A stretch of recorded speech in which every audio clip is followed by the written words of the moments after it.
Perkenalkan, nama saya Yohana Kapistiani, NPM 184111351 dari MNC 18D. Saat ini saya akan mempresentasikan manajemen risiko operasional. Pengertian risiko operasional. Risiko operasional adalah risiko akibat ketidakcukupan dan atau tidak berfungsinya proses internal, kesalahan manusia, kegagalan sistem dan atau adanya kejadian-kejadian eksternal yang mempengaruhi operasional perusahaan. Risiko operasional dapat bersumber dari sumber daya manusia, proses internal, sistem dan infrastruktur, serta kejadian eksternal. Tujuan utama manajemen risiko operasional. Tujuan utama manajemen risiko operasional ke depan adalah untuk meminimalkan kemungkinan dampak negatif dari tidak berfungsinya proses internal, kesalahan manusia, kegagalan sistem dan atau kejadian-kejadian eksternal. Kebijakan, prosedur, dan penetapan limit. Pelaksanaan kebijakan, prosedur, dan penetapan limit untuk risiko operasional perusahaan perlu menerapkan yang pertama, strategi manajemen risiko.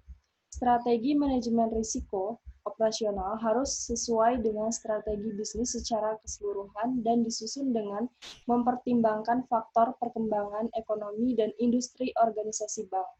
Yang kedua, tingkat risiko yang akan diambil dan toleransi risiko. Tingkat risiko yang diambil merupakan tingkat dari jenis risiko yang bersedia diambil perusahaan dalam rangka mencapai sasaran korporasi. Yang ketiga, kebijakan dan prosedur. Perusahaan harus menetapkan kebijakan manajemen risiko operasional yang harus diinternalisasikan ke dalam proses bisnis, lini bisnis, dan aktivitas pendukung. Yang keempat, limit.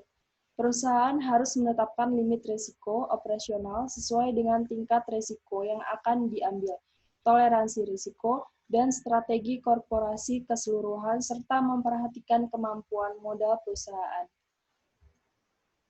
Selanjutnya, pengukuran risiko operasional. Risiko operasional diukur berdasarkan dua faktor. Yang pertama, risiko suatu aktivitas, risiko inheren. Yang A, pengamatan frekuensi versus dampak.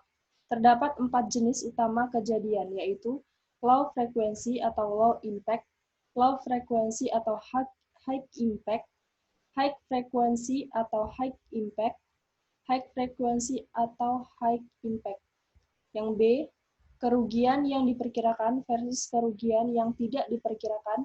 Metode yang dapat digunakan antara lain risk control, self assessment, manajemen risiko operasional untuk mengidentifikasi dan mengukur risiko operasional yang bersifat kualitatif dan prediktif dengan menggunakan dimensi, dampak, dan kemungkinan berbeda.